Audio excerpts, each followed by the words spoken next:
mau membakar Rasulullah saat perjalanan Isra Miraj. Dikisahkan, jin Ifrit adalah makhluk halus yang berasal dari golongan bangsa jin. Ia adalah jin jahat dan disebut juga setan karena gemar menggoda manusia. Dahulu, di saat Nabi Muhammad tengah melakukan perjalanan Isra Miraj bersama malaikat Jibril, datanglah jin Ifrit dengan membawa obor api. Jin Ifrit lalu membuntuti Nabi dan hendak mengganggu serta menyelakai Nabi Muhammad SAW. Setiap Nabi menoleh, beliau selalu melihat jin Ifrit.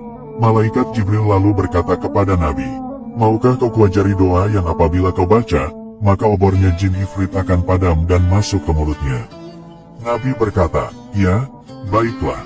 Jibril berkata, "Katakanlah, A'udzu biwajhillahil karim wa bikalimatillahi tammati allati la yujawizuhunna barun wala fajirun min syarri ma yanzilu minas sama'i wa min syarri ma ya'ruju fiha wa min syarri ma dara fil ardi wa min syarri ma yakhruju minha wa min fitanil laili wan nahari wa min tawariqil laili wan nahari ila tariqan yatruqu bi khairin ya rahmanu." Yang artinya, diriku berlindung dengan wajah Allah yang maha mulia, dan dengan kalimat-kalimat Allah yang sempurna, yang tidak ada orang yang baik dan tidak pula orang yang durhaka dapat melampauinya dari kejahatan apa saja yang turun dari langit, dan dari kejahatan apa saja yang naik ke langit, dari kejahatan apa saja yang masuk ke dalam bumi, dan dari kejahatan apa saja yang keluar dari bumi, dari fitnah-fitnah di waktu malam hari dan di waktu siang hari, dari bencana-bencana dari malam hari dan siang hari, kecuali bencana yang datang dengan kebaikan. Wahai Zat yang Maha Penyayang, tak panjang lebar, Nabi Muhammad lantas membaca doa yang diajarkan malaikat Jibril itu. Setelah Nabi membacanya, terjadilah kejadian yang luar biasa. Seketika, jin Ifrit yang membuntuti Nabi itu jatuh tersungkur. Lalu, obor api yang dibawanya mati dan masuk ke mulut jin Ifrit. Doa itu sungguh luar biasanya efeknya. Sampai-sampai, setan-setan yang hendak mencelakai beliau langsung tersungkur berkat pertolongan Allah Subhanahu wa Ta'ala. Setan memang musuh manusia. Hal ini karena ia berusaha menjerumuskan umat manusia kepada kesesatan. Dalam perjalanan Isra Miraj, Rasulullah juga menyaksikan adanya kaum yang menanam tanaman, dan di hari itu tanaman yang ditanam bisa dipanen buahnya. Dan setelah dipanen, tanaman itu berbuah lagi seperti sedia kala. Fenomena ini lantas menimbulkan tanda tanya bagi Nabi. Bertanyalah beliau kepada malaikat Jibril. Malaikat Jibril lalu menjelaskan, jikalau fenomena itu adalah gambaran orang yang berjuang fisabilillah membela agama Allah. Oleh karena itu, amal mereka dilipat-lipatkan hingga 700 kali lipat. Di perjalanan selanjutnya, Nabi juga mencium adanya bau wangi yang sangat nikmat. Lalu, bertanyalah Nabi kepada Jibril tentang bau wangi itu. Jibril kemudian menjelaskan kepada Nabi, bahwa bau wangi itu berasal dari makam Masyitoh dan keluarganya yang beriman. Wangi itu sebab Masyitoh adalah wanita solihah yang selalu mempertahankan keimanannya kepada Allah meskipun harus dizalimi dan dihukum mati oleh Raja Firaun yang kafir. Dahulu, Masyitoh dikenal sebagai tukang sisir anak perempuan di kerajaan Firaun. Pernah saat menyisir rambut, sisir itu jatuh dan Masyitoh mengucap bismillah. Ucapan Masyitoh ini lantas mengundang tanya anak Firaun, yaitu apakah Masyitoh punya Tuhan selain ayahnya Firaun. Lalu, Masyitoh mengakui bahwa Allah lah Tuhannya, bukan Firaun. Mendengar hal itu, anak Firaun itu lalu melaporkan kepada ayahnya tentang pengakuan Masyitoh yang tak lagi menganggap sang ayah sebagai Tuhan semesta alam. Lalu, dipanggillah Masyitoh untuk menghadap Raja Firaun untuk dimintai klarifikasi. Firaun lalu bertanya tentang apakah Masyitoh punya Tuhan selain dirinya. Hebatnya, Masyitoh dengan mantap lantas menjawab dan mengakui jikalau Allah lah Tuhannya, bukan Firaun. Pengakuan itu tentu membuat Firaun marah.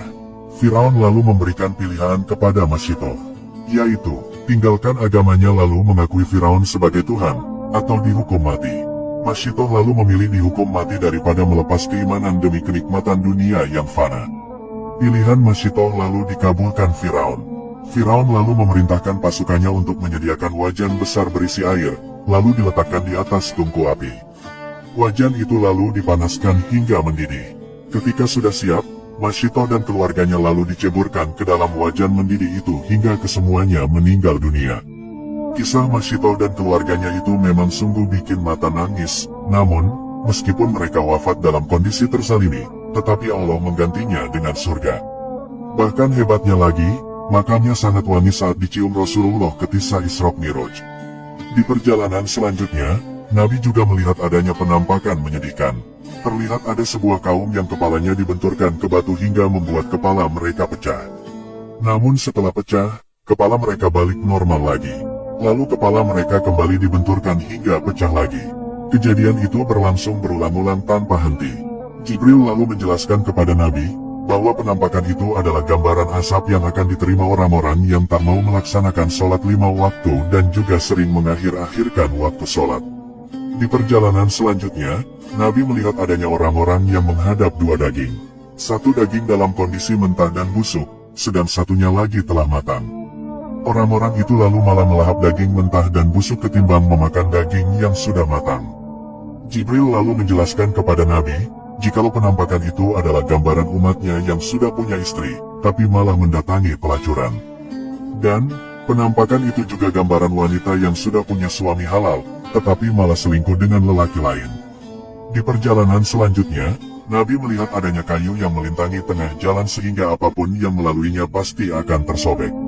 Lalu dijelaskan, jikalau penampakan itu adalah gambaran umat Rasulullah yang gemar duduk di jalan sehingga mengganggu orang-orang yang melintasi jalan. Nabi juga melihat orang yang berenang pada sungai berdarah dengan kondisi menelan batu. Penampakan itu adalah gambaran orang yang suka makan riba. Di perjalanan selanjutnya, Nabi melihat penampakan pria yang tengah mengumpulkan kayu bakar. Lalu, kayu itu dibawanya dengan tidak kuat, tetapi jumlah kayu itu malah ditambah dan tidak dikurangi. Penampakan ini adalah sebuah gambaran umat Rasulullah yang punya rangkap jabatan, tapi tak kuasa mengemban amanah yang ditugaskan. Di sisi lain ia malah masih bersedia terima jabatan lainnya lagi. Di perjalanan selanjutnya, Nabi melihat penampakan aneh lagi dari suatu kaum. Mereka memiliki kuku-kuku logam, dan menzalimi diri mereka sendiri dengan mencakar-cakar muka serta dada mereka sendiri. Ternyata, penampakan itu adalah gambaran orang yang suka menggunjing dan suka melecehkan kehormatan orang lain. Di perjalanan selanjutnya, Nabi juga melihat penampakan aneh lagi. Terlihat, ada sebuah sapi jantan berbadan besar yang keluar dari lubang berukuran kecil. Sapi itu terlihat mau masuk ke lubang tempat ia keluar, namun tak mampu. Penampakan ini ternyata adalah gambaran orang yang berucap kata-kata besar, lalu ia menyesal atas omongannya itu, tapi ia tak bisa lagi menarik perkataannya kembali. Itulah beberapa penampakan yang dilalui Rasulullah saat perjalanan Isra Mi'raj. Semoga kisah ini bermanfaat. Wallahu a'lamu bishawab. Nabi Muhammad lagi sholat, tiba-tiba ada jin Ifrit.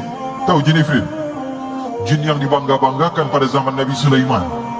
Ini jin Ifrit masuk ke masjid, mengganggu Rasul sallallahu alaihi wasallam. Selepas sholat, Nabi Muhammad sallallahu alaihi wasallam tangkap jin tersebut, lalu Rasul sallallahu alaihi wasallam ikat dia di dalam masjid, kemudian Rasulullah sallallahu alaihi wasallam biarkan dia keluar.